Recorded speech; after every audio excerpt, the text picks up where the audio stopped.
Very good morning to everyone. In this lecture, WE8451 Linear Integrated Circuits and Applications. Unit 2 Characteristics of Operational Amplifier. Now, today session we are going to discuss the topic inverting and non-inverting amplifier. We are discussing this topic. First of all, what is operational amplifier? The operational amplifier is a direct coupled high gain amplifier consisting of one or more differential amplifier. It followed by the level translator and an output stage. It is a versatile device that can be used to amplify as well as the DC input signal and designed for computing the mathematical functions such as addition, subtraction, multiplication, integration and differentiation. Now let us move to the inverting stages. So the inverting amplifier, that is the ideal op-amp circuit analysis. We can see the circuit. The output voltage is defined as the input of gain. The input voltage is a output voltage divided by gain equal to 0. So here the input current and output current is a no current in the terminal. So the I is a omega, that infinite input resistance, and the R naught is equal to 0, that is a 0 output resistance, and A equal to infinity, that is a infinite open loop gain. Here the I1 is nothing but the I1 current is equal to input voltage minus input voltage divided by R1 is equal to V in divided by R1.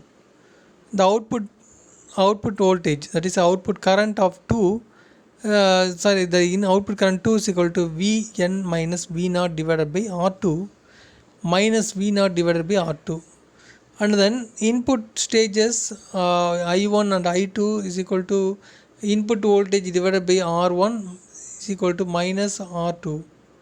Here the ideal closed loop gain G is equal to, that is a ideal gain equal to output voltage divided by input voltage is equal to R2 divided by R1. That is a negative sign of R2 divided by R1.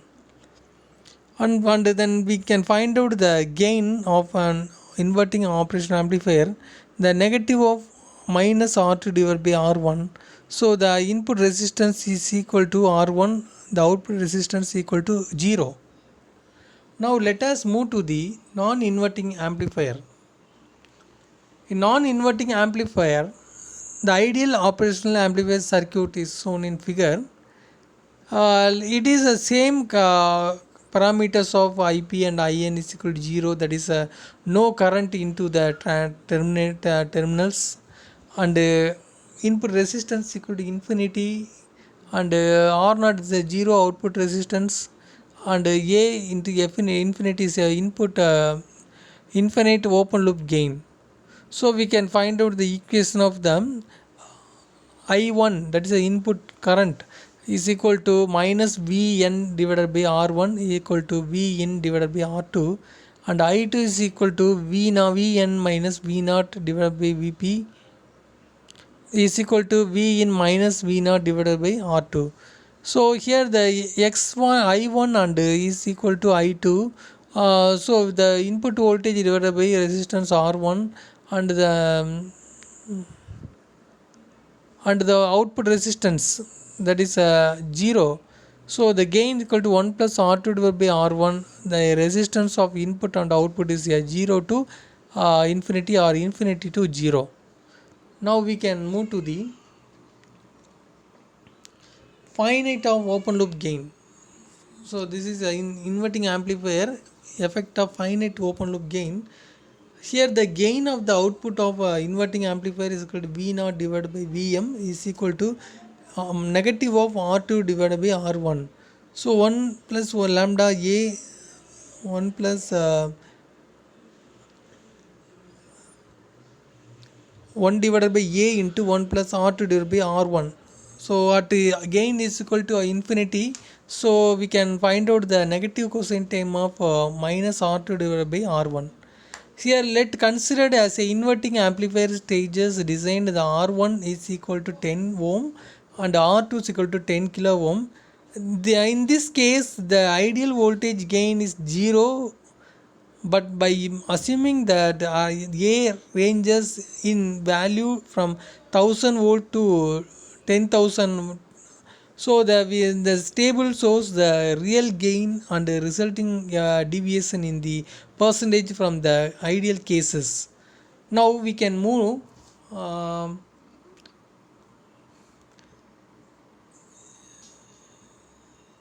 inverting operational amplifier configurations. So here the configurations of inverting amplifier, it connected with the feedback to the positive a closed loop gain operation. When dealing with the operational amplifier, that are two very important rule to remember about the inverting amplifier.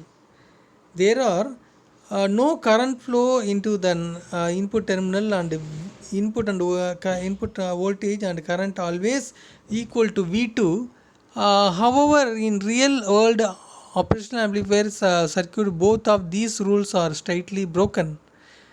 This because the junction of the input and feedback signals is at the same potential at the positive, and input which is at zero values voltage or ground, then the junction is a virtual earth.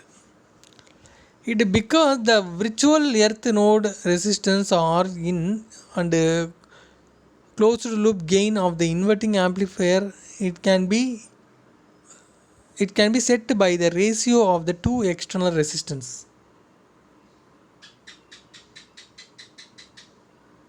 Now we can move to the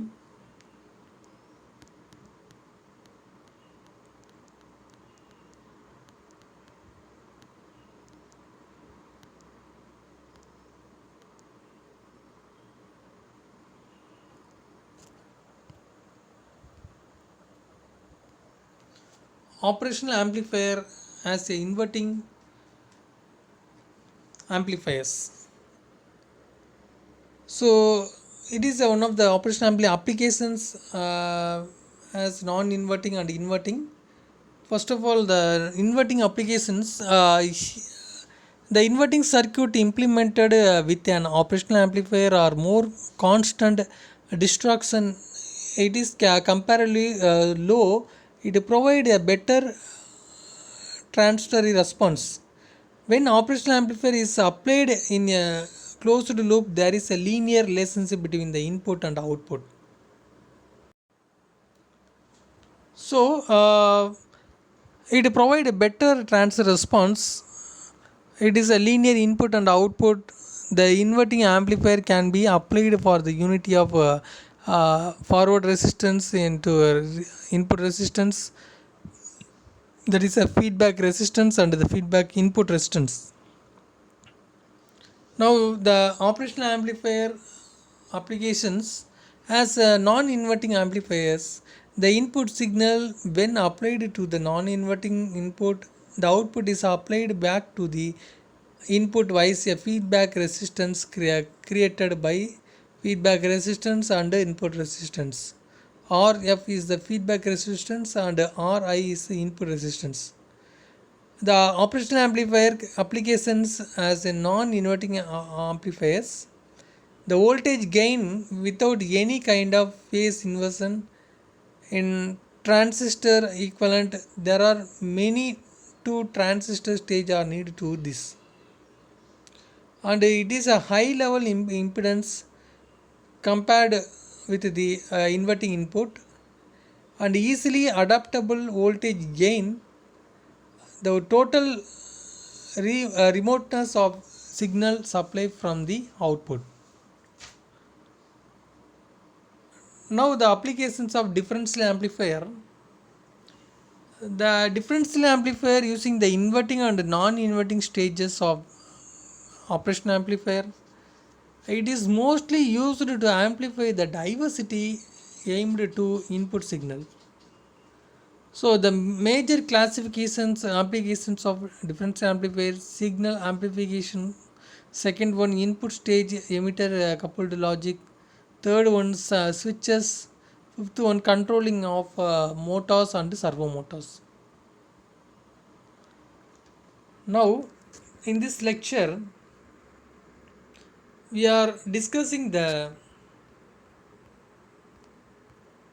inverting and non-inverting stages of the operational amplifier,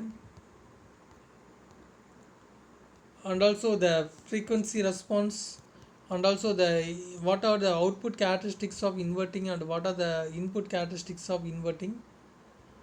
Here the inverting operational amplifier configurations, the two input voltages, there is a inverting and non-inverting voltage, plus and minus sign functions. It is a V2 is a inverting functions. It connected the input resistance, and also the feedback resistance is connected to the output of the amplifier, and also the non-inverting stage of positive sign inverting stage terminal is grounded. So in this level, the feedback resistance and also the output of the input resistance is a node of virtual earth summing point. So in this point we are using the different levels, that is a inverting amplifier designed, that is R1 R2 and also the feedback resistance values. The effect of finite A on operational amplifier gain. So we can dealing with the operational amplifier, there are the two different important remember of the inverting amplifier stages. There are no current flow, and also the input terminals and Vi always equal to V2. Therefore in real world operational circuit both of these rules are straightly broken. So this is because the junction of the input and feedback signals is at the same potential as the positive input, and also the junction as a virtual ground. Because of the virtual earth node, the input resistance of the amplifier is equal to the value of the input resistance, that is R in. And the closed loop gain of the inverting amplifier can be set by the ratio of two external resistance. So in this session we are discussing the inverting and non-inverting amplifier operations configurations. Now the next session we are going to discuss the summing amplifier and also the integrator and differentiator amplifiers. Thank you for watching this video.